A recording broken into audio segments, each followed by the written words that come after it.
everyone, it's Ryan Fowler here with my good friends Jordan Kurtz and Tim Costello. Jordan, could you take Dr. There you go. Thank you, sir. Inner Game Group live every Saturday unless we're sick or there's a Formula One race or a cruise. But it's all of us together today. And we have a good one today because so many people struggle with stress, fear, and anxiety. And we have one of the world's top neuroscientists to talk about it. He actually misses some very important therapies, so we're going to add to it. I'm not going to disagree with anything he says, and he knows more about neuroscience than he's forgotten more than I've ever learned. But we have a lot to add to this episode. And so we are going to dive in. Dr. Huberman's first going to talk about what is going on in your body neurobiologically and your nervous system, your amygdala, other parts, your parasympathetic, sympathetic, all that. And so he's going to talk about the science, and then we're going to go into the treatments of psychology. So this will be a good one today. But before we get into all of that, Tim and Jordan, welcome to the show. Introduce yourselves. Jordan first, since you're upper left. All right. Hello. I'm back. I'm not throwing up as I was last week. So feeling we're glad. We're very glad. You're doing mostly better, I think. Yeah. I'm all the way recovered, at least from that. Very good. Just been working on expanding and more marketing for the business. And I've just been, I think I actually saw this Andrew Huberman video.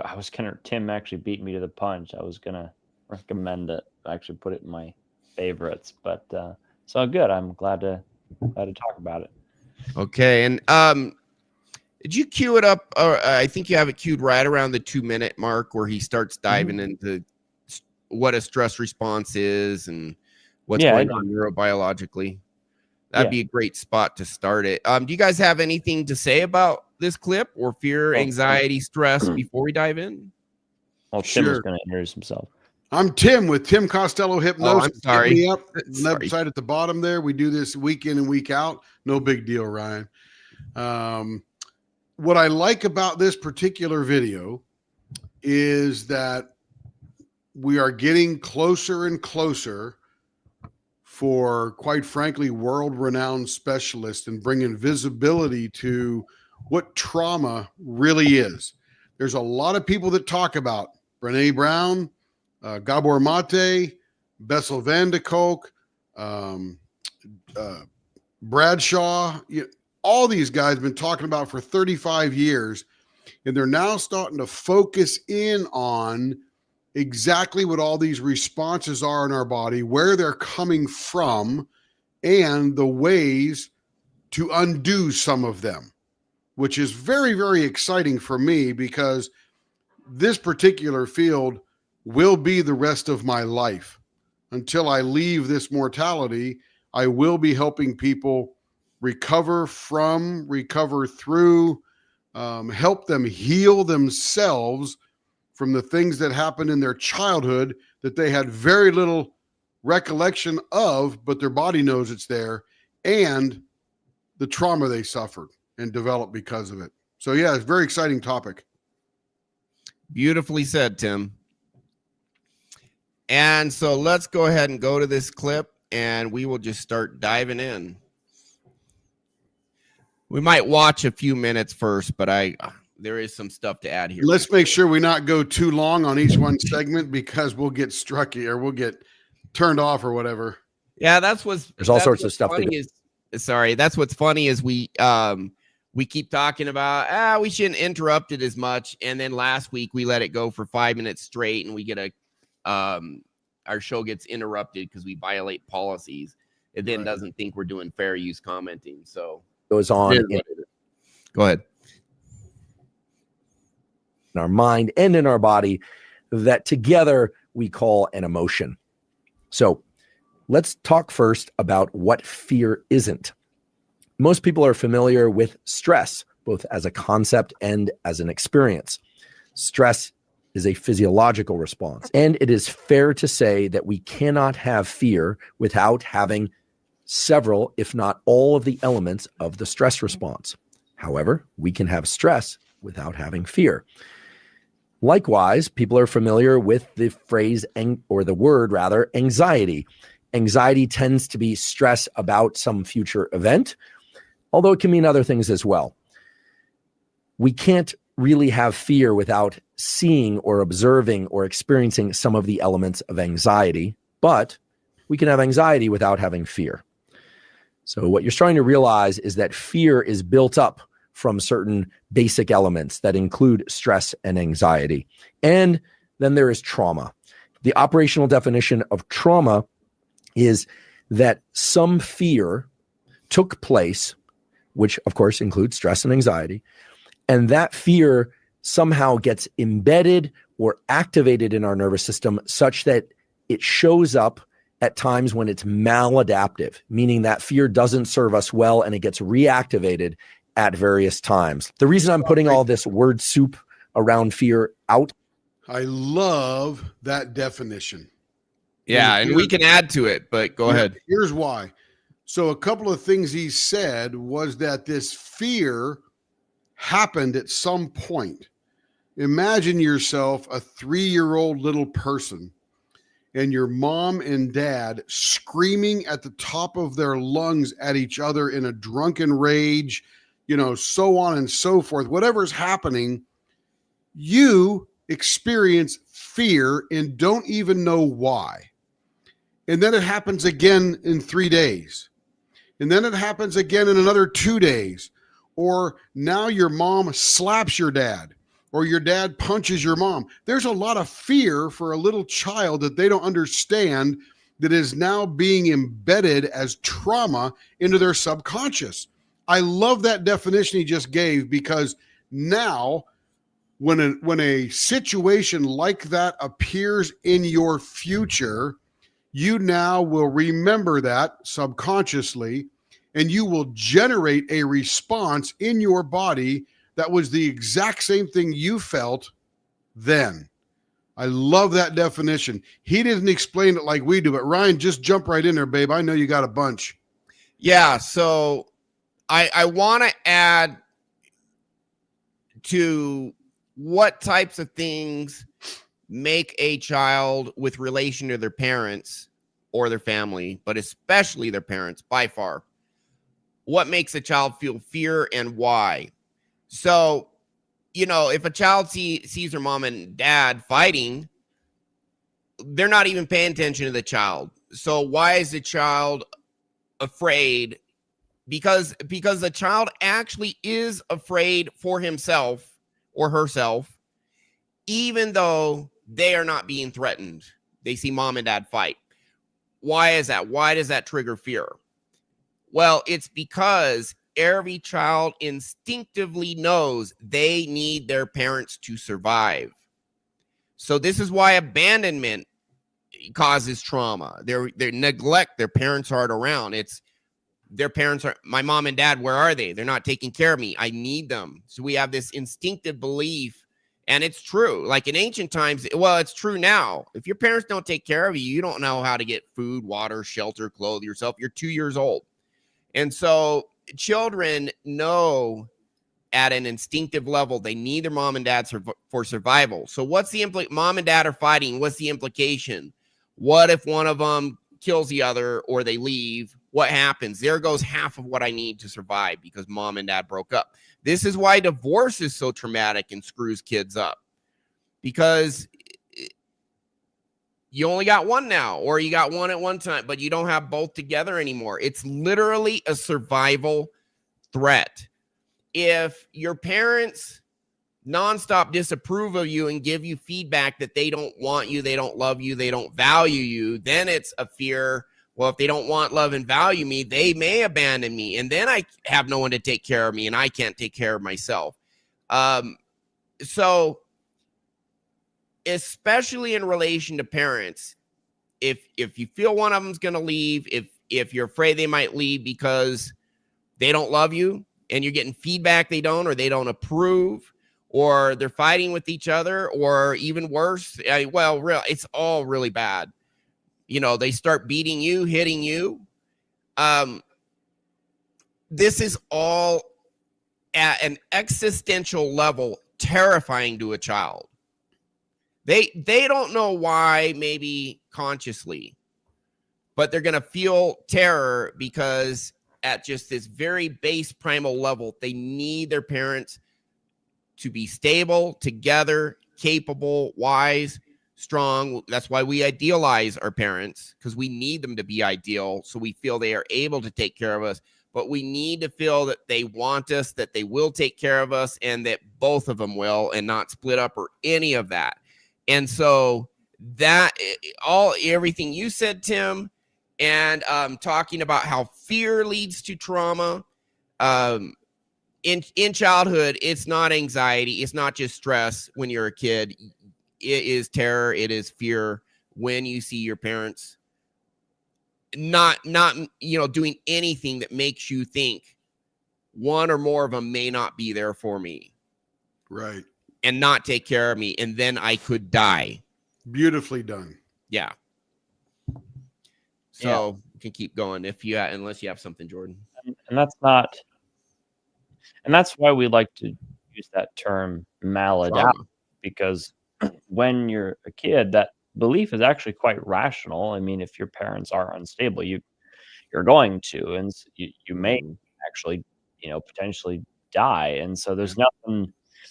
It's not an inappropriate or irrational response to have at the time, but of course, if you take that through into adulthood, then that becomes maladaptive. It once served a purpose, it no longer serves that purpose. And I was also thinking about divorce as well. And that's why when parents are sometimes like, oh, well, you have to make sure the kids don't feel like it's their fault. It's like, that's really difficult to do because they're wired that way almost every time. And it's not just, I was thinking about what Ryan said about that nature of you're sometimes with one and sometimes with the other. That in and of itself is the doubt. Or even if you do that reverse nesting idea that I've heard recently, which is like the kids stay in one place and the parents come and go. It's still that fear that central unit of the parents is not stable, that it's going to break up. And so it's that relationship is the security. And that's why, you've maybe heard some other commentators talk about this, but like, if you're parents and you very much value your kids, like focus on your relationship. Like if you want to put the kids first, you have to first put your relationship first, because you put your relationship first and the kids will be fine. They want to have that security that at the center of their family is this immovable rock that's stable. And everything grows off of that. All the trust that they have, all of the anxiety or fear or lack of, all the relationships build off of that. And I think that I think it's important for parents to understand that's the role that they have in their kids' lives. That's all I got. Beautifully said. I just want to add real quick to that.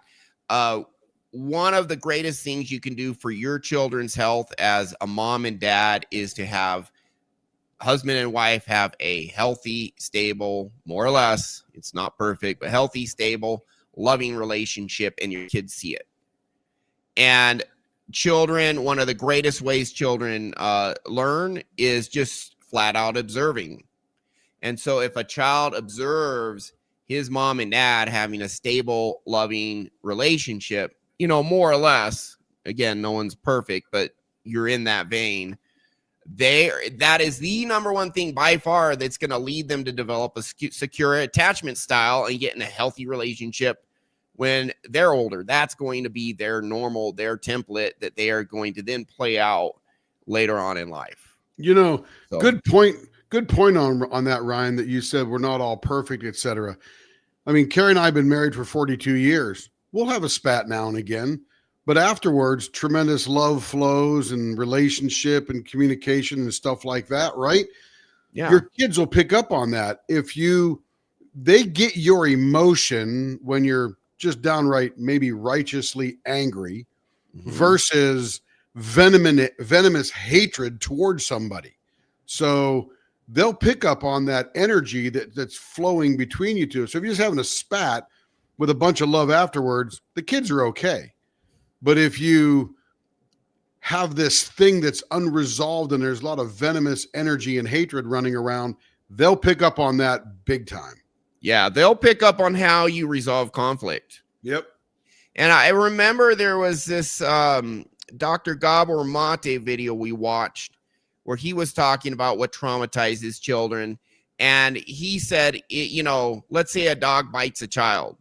If the parent is there to console the child afterward and make that child feel safe, it's okay now, the child will not get traumatized. If a dog bites a child and no one's there to console the child or help the child, then you have trauma. And same thing here. You can have, events happen, but then you see mom and dad make up and, hey, it's okay, etc. And the child observes that. Child won't be traumatized, at least not anywhere near in the same vein, or even not at all, compared to mom and dad fight and then they see that each other, silent treatment, all that for like 2 weeks afterwards. That's going to screw up a child way more than, and again, like, I'm not talking about fights where you beat each other, but you have a disagreement and it gets a little heated. You make up afterwards. It can be way better than it's just seething. There's no resolution. There's resentment. Right. There's passive aggressive stuff now. That's going to screw up a child. And the kid also can learn because the world is chaotic. And so, but they can also learn that even if there's some chaos or turmoil, that things will be okay. And so that'll also make them more resilient in those kinds of situations going forward. They're not afraid. Not everything has to be roses all the time, for them to feel secure, because they're like, you know what, people are arguing, things might not be going great right now, but things will get resolved and things will be okay. And that's a much more healthy mind. It's a much more resilient mindset to have. Yes. Yeah. And children need challenges, but then they need to see a model for dealing with them and know that, we got this. So, the reason we're having this whole discussion is these are by far the most, not the only, but by far the most common root causes of trauma, what we're talking about now. Parents' relationship to the children, family dynamics, good, bad, etc., and how it literally causes fear in children that leads to trauma, that leads to, it's the foundation of what Dr. Huberman's talking about. But we're looking at it psychologically to complement what he's talking about neurobiologically. And we'll keep going unless you guys got more. We're good. Okay. Onto the table is not to complicate the issue. Rather, it is to simplify the issue, because now that we acknowledge that there are many different phrases to describe this thing that we call fear and then related phenomenon, we can start to just focus on two of these issues, fear and trauma, as it relates to specific biological processes, specific cognitive processes, and we can start to dissect how fears are formed, how fears are unformed, and how new memories can come to replace previously fearful experiences. So in this effort to establish a common language around fear and trauma, I want to point out autonomic arousal. Autonomic arousal relates to this aspect of our nervous system that we call the autonomic nervous system. It basically has two branches to it, two branches meaning two different systems. One is the so-called sympathetic autonomic nervous system. It has nothing to do with sympathy. It has everything to do with increasing alertness. The other branch of the autonomic nervous system is the so-called parasympathetic branch of the autonomic nervous system. I know that's a mouthful. The parasympathetic branch of the autonomic nervous system are the cells and neurons and chemicals and other aspects of your brain and body that are involved in the calming nervous system. So sympathetic is alerting, parasympathetic is calming, and it acts as sort of a seesaw to adjust your overall level of alertness. There are many different aspects to the autonomic nervous system, but one of the main aspects is an aspect that's going to come up again and again and again today. It's called the HPA axis. The HPA axis stands for hypothalamic pituitary adrenal axis. The hypothalamus is a collection of neurons. It's an area of your brain, real estate, that's deep in the brain, at the base of the brain, that contains many, many different areas that control things like temperature and desire to have sex, desire to eat, thirst. It also controls the desire to not mate, have sex, not eat, not drink more water or any other type of fluid. So it has accelerators and brakes in there as well. The hypothalamus connects to the so-called pituitary. The pituitary lives close to the roof of your mouth. It releases hormones into your bloodstream. And so the hypothalamus has this ability to trigger the release or prevent the release of particular hormones like cortisol, or the hormones that go stimulate adrenals to produce adrenaline. And speaking of the adrenals, that A in the HPA are the adrenals. You have two glands that sit above your kidneys and your lower back. They release different hormones and other types of chemicals into the body. And the two main ones that you need to know about today are adrenaline, also called epinephrine, and cortisol. Both of those are so-called stress hormones, but they're not always involved in stress. They're also involved in waking up in the morning when you rise from sleep. And so this HPA axis should be thought of in the following way. The HPA axis includes a piece of the brain, the hypothalamus, the pituitary, and the adrenals. So it's a beautiful three-part system that can use your brain to alert or wake up your body and prepare it for action. And it can do that in the short term by triggering the release of hormones and chemicals that make you alert and ready to go right away, and by triggering the release of neurotransmitters and hormones and other chemicals that give that alertness a very long tail, a very long latency before it shuts off. And that's important because one of the hallmarks of fear and one of the hallmarks of trauma is that they involve fear responses that are long lasting. Even if those fearful events, the events in the world that trigger the HPA axis, can be very brief, the fear response can reverberate through your system because the chemicals that are involved in this HPA axis have a fast component and a longer lasting component. And the longer lasting component can actually feed back to the brain and literally control gene expression, which can take many days and build out new circuits and new chemicals that can embed fear in our brain and body.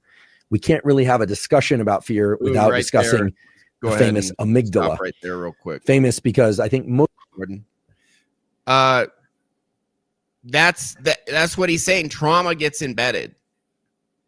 And as an adult, when you're a child, especially when you're a child, but as an adult, you have these vets come back from war. Now they have PTSD.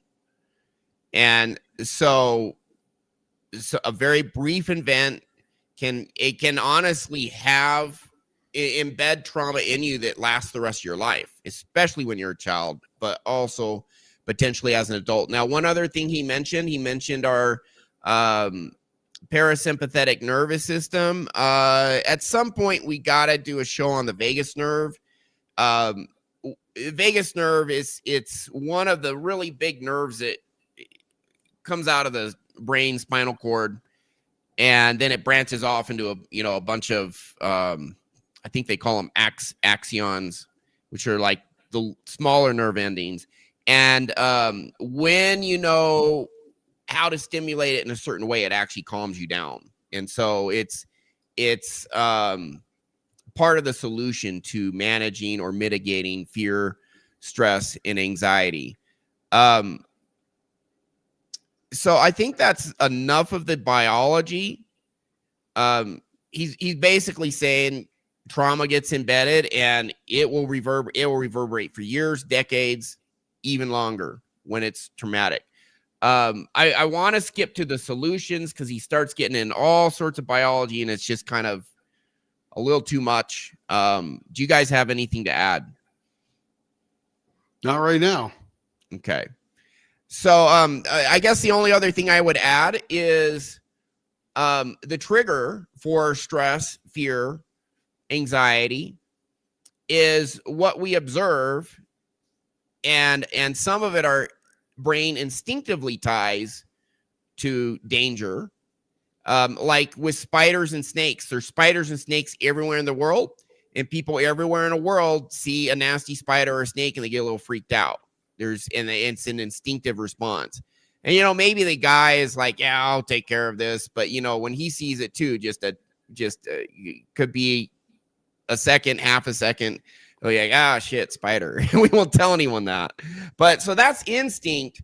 But a lot of our perceptions that triggers fear, stress, anxiety are these learned in childhood. They are subconscious programs, which is why one person like Rush Limbaugh gets on stage or gets on his show and is energized, and someone else even just thinking about doing that is terrified. It's because of our subconscious belief system that develops and the perception that something is dangerous or could lead to emotional or other pain. So that's the trigger most of the time, although instinct, a lot of it, you know, still plays a role in certain types of fear.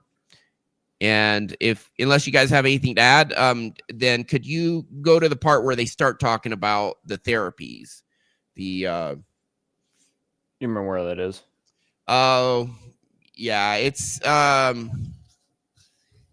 probably around the 20-minute mark. I mean, if you scroll through the bottom line, it kind of says what each one is. I can find a timestamp for you, but if you scroll along the bottom, look at the titles, and it's like 20 minutes or something in. It's like 2/3 of the way through. My vision's only so good. Okay, I'll I'm looking. All right. Narrative therapy, is that what? Yeah, I can threat reflex, the fear response, and how we have top-down control, meaning we can earn to talk about therapies that are carried out in humans that allow fears to be undone, that allow traumas to be reversed. Contrary to popular belief, it is not going to work to simply extinguish a fear. One needs to extinguish a fear and or trauma and replace that fearful or traumatic memory or idea or response with a positive response. And this is something that's rarely discussed, both in the scientific literature, but certainly in the... I want to comment. You guys have something first? I want to comment. Is that the popular belief? Yeah, he's actually wrong here. There's a better system, and neuroscience tells us there's a better system, and I'll go to it, but I'll let you... Well, he's talking old science. This is where I wanted to correct him a bit, but you guys go first. Well, I'm just challenging the first thing he said, which is that a popular belief that you just have to extinguish it? I don't know the neuroscience. Yeah. He's using a neuroscientific term. The neuroscience terms are inhibition, extinguishment, and reconsolidation. Reconsolidation is actually the best. Inhibit is about suppression, and I can't remember the specifics. Extinguishment is not that different from suppression, but extinguishment is eliminating the old fear. And maybe he's talking about reconsolidation without calling it reconsolidation, because reconsolidation is altering the original belief. So, for example, one person is like, if I do public speaking, then I'm going to say something wrong. Everyone's going to disapprove of me and think I'm a loser, and I'm going to embarrass myself. That belief will lead to fear of public speaking. Another person may have a belief, I love public speaking. I can help so many people. I have so much to offer them, and this is going to be great. And Tim, you remember when I love to do public speaking. Remember when we went to conferences together and I speak in front of like 300-400 people? I do. And I loved it because afterwards, like 30 people would come up and want to talk to me. It's like, I feel like a rock star right now. So reconsolidation is actually altering the original belief to mean something else, to alter it and literally change it from the bad version causing fear to, oh no, this is going to be great. And extinguishment is just eliminating it, but really reconsolidate. He's saying extinguishment and put in the new belief. That is reconsolidation, but he's kind of using extinguishment how it's kind of not meant to be used. The proper term is I don't know why he does this, but the proper term is reconsolidation. And just to kind of prove my point, and maybe I'm splitting hairs here, but it is important to tie this to the, unfortunately, he doesn't mention the most advanced therapies. And here they are. You guys see that? Memory reconsolidation. I don't see anything but him. Okay. So, can you, I don't know why it's, hold on. Yeah. So while you're finding that, Ryan, I'd like to simplify and correct a little bit.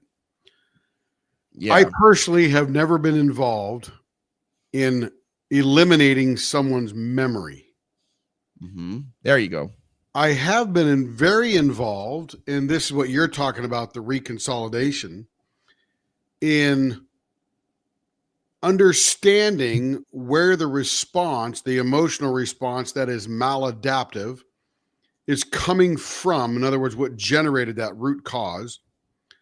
And then going and removing the emotional impact of that particular memory, and then implanting something else in its place that is much more beneficial for the person. So simply said, and Ryan explained this many times before, that subconscious routine is an emotional, or is, excuse me, a narrative or a belief about something, and we can get specific later about that something, tied to an emotional response. That emotional response can be good. That emotional response can be bad. When it's bad, that's where that fear and terror comes in, and that trauma develops. So now trauma is a subconscious program that causes you to maladaptively behave. Yeah. So what we do is we go in and we remove that emotional baggage that is tied to that narrative or belief, and rewire that. And we give you a new thing to put in its place. So Huberman is correct. You can't just eliminate it. You have to eliminate it and replace it with something that's very beneficial. And that's what we do day in and day out. And everybody else is also attempting to do, and do it to some level of efficiency throughout their practices. What we do is rapid and immediate for that particular subconscious routine that we're rewiring. And I have seen it happen hundreds of times.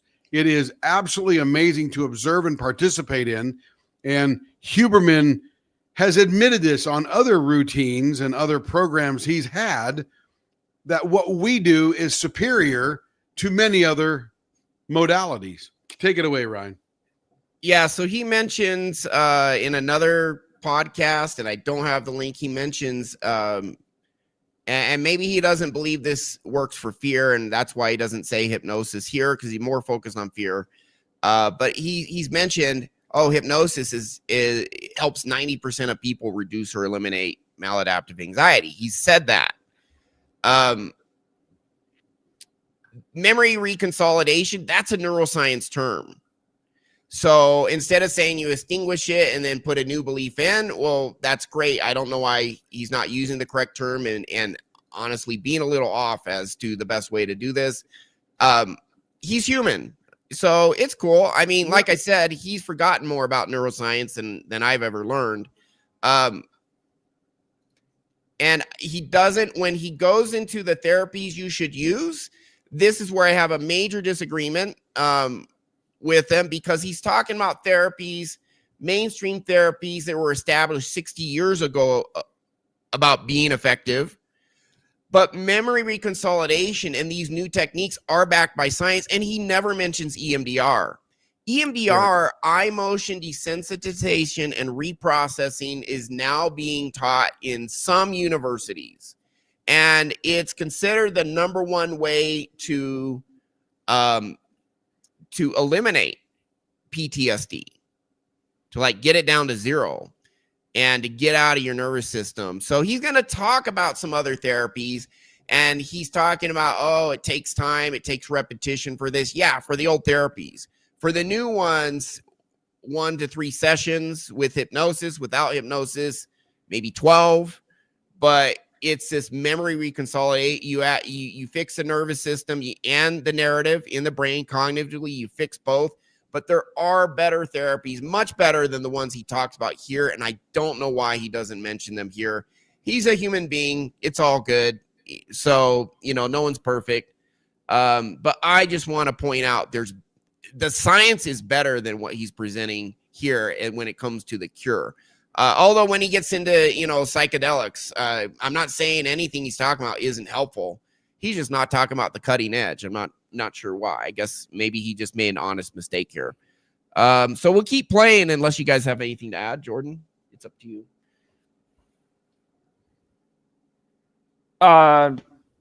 Not in particular. Yeah, no, I think we can keep going. Yeah, memory consolidation is what we do in a hypnosis wrapper. We do other stuff too, but that's why I brought that up, showing the thumbnail of a lady who has a doctorate in psychology. We got to do a show on memory reconsolidation because the science is there, and that's why I brought up that lady with the thumbnail saying memory reconsolidation. It's a real thing, and it's better, and it's more cutting edge than what he's talking about here. We'll keep going. General discussion around fear and trauma. And so that brings us to which treatments are directly related to the fear circuitry and the circuitry related to trauma. And the primary one to begin with is the so-called behavioral therapies. There are 3 forms of therapy that purely through the use of language have been shown to have very strong positive impact, meaning reduce fears and traumas. And those 3 are prolonged exposure therapy, cognitive processing, or CPT, and cognitive behavioral therapy. It's very clear, because it's been measured, that if you look at the amount of anxiety, the pure physiological anxiety response of quickening of heart rate, flushing of the skin, sometimes quaking of the hands, the experience of fear, over time, when people recount or retell their trauma, that the first time they do that, especially when it's recounted in a lot of detail, there's a tremendous anxiety response, sometimes even as great or greater than the actual exposure to the fearful event or trauma. And obviously, this is something that is done with a clinician present because it is very traumatic to the person. They're literally reliving the trauma in full, rich detail, and they are encouraged to provide full, rich detail. They're often encouraged to speak in complete sentences, to flesh out details about how they felt inside, to flesh out details about their memories going into this traumatic or fearful event, going through it, and after, really digging into all the nuance and contours of these horrible experiences. But what's remarkable is that in the second and the third and the fourth retelling of these traumatic or fearful events, that anxiety response and the amount of the physiological response, I should say that the amplitude of the physiological response, becomes progressively diminished with each retelling. Every clinician I spoke to in anticipation of this episode said the exact same thing, which is that a detailed recounting of the traumatic and fearful events is absolutely essential in order to get the positive effects of prolonged exposure, cognitive processing, and cognitive behavioral therapy. So the thing to embed in your mind pause real quick is that he said the first, second, third, fourth, and honestly with CBT, it's probably more like 20 or a dozen times of retelling. Unnecessary. Once, maybe twice for most people. When you do memory reconsolidation and you wrap it in hypnosis to accelerate everything, Dr. Huberman has said hypnosis accelerates neuroplasticity. So all the science is out there. Like what we've done is we put it together into a cohesive whole that accelerates and concentrates the results. And P-Dubs, welcome to the show, my man. I guess people don't nerd out as much about fear, and so not a huge viewership today, but P-Dubs is here. Appreciate it, my man. So he's talking about old science and recognition of the early traumatic. Go ahead, just real quick. If you go back to our show on coherence therapy, Bruce Ecker. Coherence therapy is taught in a few universities because it is evidence-based. They have done some studies, not extensive, but some studies showing it's backed by science, and it uses this memory reconsolidation protocol, which has a lot more studies verifying it's true. You go to part 1, and we're listening to this one doctor with Bruce Ecker, and they're talking about why they do this therapy, and they're like, the old stuff takes too long, and it's incremental, and it's less effective. It's not as deep. When their complaints are complaints about the therapy Dr. Huberman's talking about right now, that it takes forever. It doesn't go as deep. It doesn't help as much. It kind of helps partially. Yeah, your fear is better. It's less, but it's not gone. And when you use a memory reconsolidation, you can get it down to 0. We have fears, anxieties, whatever. We get them down. I'm not saying we get rid of all fear, but like a particular fear about a certain situation, oftentimes down to 0. And you guys have done that. You know, not just me. We all have. Yeah. So, I was just gonna say, like, I remember a couple years back, you know, Andrew Tate had this kind of hot take about, you know, depression isn't real, and then his justification for that was basically, oh well, if you just keep going to a therapist over and over again and just keep talking about sad things over and over and over again, of course I'd probably be depressed too if that's all I did. And that does happen sometimes. That actually happens sometimes. And not all the time. That's kind of a fair point, because there's this idea if you can just talk through it over and over and over again, you'll eventually get over it. But I mean, we've done shows about people talking about their experiences in therapy, about they've been going for 10 years, 12 years trying to get over the same handful of issues, and they're just and that's kind of what Andrew Huberman is talking about here, is that you just like, oh well, you just have to talk about it. It's that cognitive method, and it's just kind of like you're just that hamster spinning your wheel over and over and over again. It works half the time. That's what the data says. It works 50. The data I saw said 51% of the time people get somewhat better over several sessions, over a long time. Correct. So that's moderate help for 50%. Yeah. Not 100% help for 50%. My latest video I uploaded, it's a compilation of 11 business professionals. But they talk about their human struggles and how the session helped them and transformed them. And all of those guys, 1 or 2 sessions tops. So the latest video, it's like 11 quick case studies. They're like 2-minute clips each, pretty abbreviated, condensed interviews. There's 11 examples there, 1 to 2 sessions, big, massive change. And a lot of them had, they don't talk about fear as much. Fear really is more related to I am physically in danger. Right.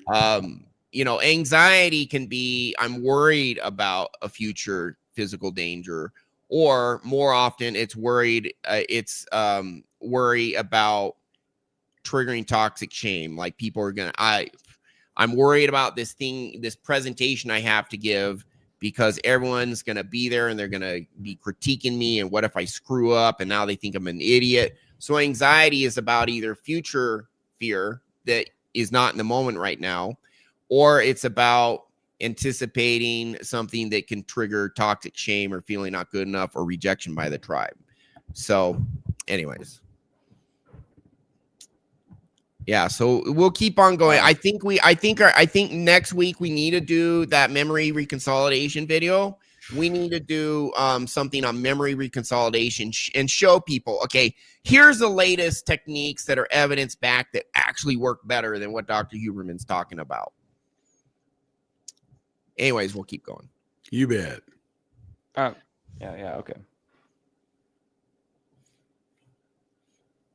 Or fearful event in detail over and over is key to forming a new non-traumatic association with that event or person. So that's part one. You need to diminish the old experience. And when I say diminish, I mean reduce the amplitude of the physiological response. But even after that's occurred, there's an essential need to relearn a new narrative. Why is there an essential need to relearn a new narrative or create a new association? Well, that has to do with that fear reflex circuitry. As you recall, there are outputs to areas of the brain that are associated with dopamine release and reinforcement. And that, we now know, offers the capacity for these fear circuits and these circuits that underlie trauma to be mapped onto new experiences that are of positive association. That is all through narrative. It's all through cognition. And I think this is a very important point. Oftentimes, I think we tend to undervalue the importance of rationalization and of story and of narrative. But the prefrontal cortex is this amazing capacity of our brain real estate to create meaning, to attach meaning and purpose to things that otherwise are just reflexive. Now, I mentioned prolonged exposure therapy, cognitive processing, and cognitive behavioral therapy. For those of you that are seeking relief from fear and traumatic events, you can look up licensed clinicians that can carry out those one or several of those types of therapies. There are many people, however, that don't have access to that or who are working through stuff. They have things in their past that are very uncomfortable to them. And I'm aware that many people are working through those things through journaling, through talking to a friend, through any number of different sort of non-traditional approaches. One thing that really pertains to everybody who's working through fear and trauma of any kind is the importance of social connection as it relates to the chemical systems and the neural circuits associated with fear and trauma. And it's really important to understand that regular social connection, trusting social connection of any kind, is going to be very beneficial for that process. In a few minutes, we are going to discuss some of the behavioral treatments, including some really new, exciting protocols for dealing with fear and trauma. Let's hang on there for a second. For a few minutes. Maybe those new and exciting protocols are what we're talking about. I don't know. I missed that part when I watched this the first time. Yeah, so I want to roll back a little bit to what he was talking about, the narrative, the belief, because he didn't believe a long time ago that that was important. This is an important thing to talk about. Yeah, go. Yeah, let's describe a little bit what a subconscious program or routine is. So we need to have, and let's just call it routine number one. And routine number one happens to be self-worth, right? We'll just give it a name. And doesn't contain anything yet. It's just called self-worth, or how you feel about your worth. And as you meander through childhood, experiencing a number of things, terror, fear, loneliness, whatever will come upon you, and you will begin to develop a routine, or a belief or a narrative about that particular belief that you want to have, such as your self-worth. And you will develop that based upon your looking at the outside world as a young child, not understanding much, trying to survive, trying to be loved, trying to find value. And through a bunch of iterations of all those around you, you're starting to develop an internal narrative about that belief of your self-worth. And that will be, wow, I'm really worth a lot, or geez, I'm freaking worthless, right? So that's what's going to happen. And as you develop this, there are emotions amongst all of these things that you're feeling, perceiving, and bringing into your brain, your subconscious, that are going to attach to that belief of self-worth. Now, the belief is self-worth. That's a category. And I have developed a self-worth category, and the belief, or the narrative around that particular category is, I'm not worth very much. And I'm not worth very much because I feel all these different things and people tell me I can't do things right. Whatever it is, there's going to be an emotion. So later on in life, like I said before, when these things percolate in your world and you don't even notice them, right? Just subconsciously, your brain is picking up these patterns that you're used to seeing and developing that belief or narrative. And now it generates that emotional response. So Huberman is correct. That narrative is important. So what do? We find out where that narrative started, where in your life and in your world this thing developed. We call it a root cause analysis. We call it dive to the five, whatever you want to call it. It's a root cause analysis to get to the point where you first started feeling this way, because that's the point that this self-worth category developed this narrative and emotional attachment to that subconscious program. So we have to go in there. We don't remove all the memories that are attached to that belief or narrative, but we do remove the emotional response, and then we rewrite the narrative to say, no, you are freaking awesome. You have infinite value, tremendous worth that nobody could ever measure. And if somebody outside your world can't see that worth, that's their problem. So we've removed you from the equation of anything other than you're freaking awesome, right? So now when you come out of hypnosis and these routines that exist in the world before are still around you, they now affect you a whole lot less, because what we have done, as Huberman pointed out, we have diminished the emotional response and the belief or narrative around that particular category that your subconscious is trying to recall for you. Now, I just got very long-winded about what we do, but essentially we are erasing the emotional connection, rewiring that emotional connection, and giving you a different narrative about your self-worth, if that is the category that we're dealing with. And that's why now all of those things in your world don't affect you. And all of a sudden you're able to move forward. You procrastinate less. You have less anxiety around that thing.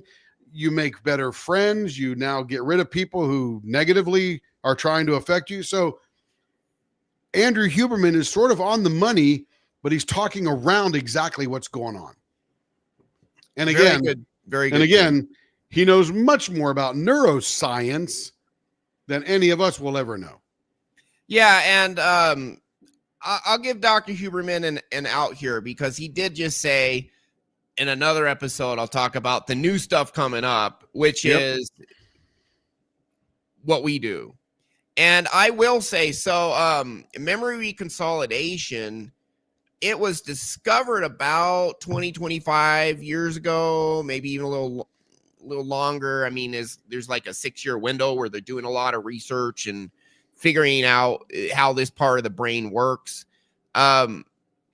But then getting it to an applied practice where practitioners are using it, there's a gap. I think coherence therapy came around at 2012, and there's some other therapies called image rescripting that use this protocol.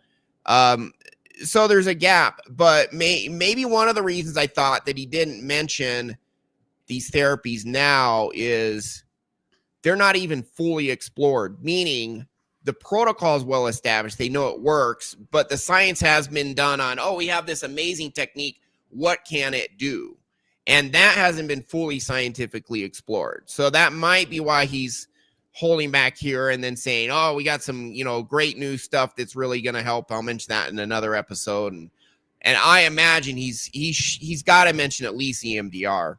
But honestly, he's got to mention memory reconsolidation. He absolutely must.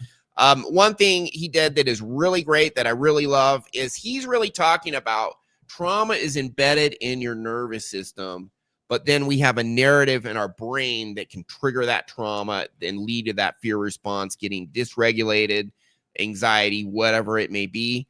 So you really have to address both parts. The book Bessel van der Kolk, Body Keeps the Score. That's what he's talking about. We have trauma embedded in different parts of our nervous system. So when you feel, well, where do you fear that in your body? I feel it in my stomach. Well, guess what? There are nerves there where that trauma is embedded in those nerves. Yep. So for the best success, and he says this, and it's true, You have to address trauma in your nervous system, the emotional response, and also the narrative. It's two things linked together. It's two sides of one coin. And, you know, we do that. I used to first just work on the emotion much more, the embedded trauma in the nervous system, much more than the narrative. And then when I started, this is 7 years ago, then when I started really working on the narrative too, instead of having to go through repeatedly 2 or 3 times to get rid of the trauma, now not always, but 90% of the time, one pass, it's gone when you work on the narrative and the emotional trauma embedded in the nervous system as well. So he makes a lot of great points here, and we shouldn't just because we have a physiological system that's tied to all of this. I'm a big fan of supplements, getting the proper nutrition that helps your body regulate itself. Magnesium, folate, fish oil or krill oil, omega-3s, DHA, and I think EPA. Creatine can be helpful when it's 10, 15 milligrams. Some people even go 20, 25. 5 milligrams helps you with working out with muscles. It helps your brain in stressful situations. And I had some kind of semi-burnout a few months ago, and I started taking folate. I started taking magnesium and the fish oil. And my ability to handle stress I'm doing way better. So, it's important to look at all aspects. And that's why we don't just talk about what we do. We talk about things that support it. We have Dr. Huberman, we play through that where he talks about the nervous system and all this other stuff because it's all important. It really is. Do you guys have anything to add? I think we could play a little more, but I think we hit all the main points. Do you have anything to add? Do you know if there's more you guys want to play, but it hit the main points for me, what Huberman said. So I wanted to talk about the narrative component. Sure. Some hypnotists that we've all worked with or learned with or talked to, they'll do something. They'll do basically what's called like a generic suggestion model of hypnosis, where they just try and bombard your subconscious with enough suggestions about a particular topic or subject to try and, like what Huberman was talking about, change the narrative. And the reason why that often, or that might not work, is because you have to, in order to accept a suggestion, you actually have to be open to accepting it. And why wouldn't you be open to it? Or the reason you're not open to, I know what you're trying to say. The reason why you may not accept a suggestion is because it is a mismatch for what you actually believe inside. Yeah. And so if you don't believe that you're good enough, for example, just telling yourself I'm good enough over and over again might not really move the needle very much because you don't believe it. So what's so important about what we do is we have to first remove the bad belief in order to accept the good belief. And I often like to say we don't actually put a good belief inside of you. We help show you that good belief was always inside of you. We just amplify what was already there. I really like this concept of we don't have to convince you that you're good enough. You know that you're good enough as you are. You just have some clouds around that belief right now. But if you can clear it out and see the sun, you're like, oh, it was always there the whole time. I just couldn't see it. I really prefer that frame of looking at it rather than trying this idea that you have to insert it into somebody's heads. No, you were born good enough. It's always been that way. You just now see that was always the case the whole time. Yep. 100%. Yeah, and that's totally in line with Dr. Huberman. What he said, you got to extinguish the trauma and then put in a new belief. And you have to address the trauma in the nervous system as well as the narrative. So everything he's saying here is good stuff. And when you put all these elements together, and then you have a technique for opening a neuroplasticity window for instant or near instant permanent rewiring of your subconscious and the nervous system, that's when you get amazing results. And all these partially effective therapies only address part of all of it's a whole system, and they're only addressing parts. And that's why they only work on the cognitive, the prefrontal cortex. That's CBT, which is connected to all this other stuff, but it is not all this other stuff. It's just connected. So when you work directly on all these different parts, working on the trauma in the body and the nervous system, the narrative, opening a neuroplasticity window, reconsolidation, and he's kind of saying that with extinguish and then put in a new one, but technically reconsolidation is the best way to go. You do it all together. And so, yeah, just hypnotic suggestion, just affirmations, just CBT. They're only hitting parts of the problem. They're not addressing the whole thing. When you do, I've had so many people tell me this feels like magic. And it's like, when I'm doing it, it freaking feels like magic with how effective it is when you do that.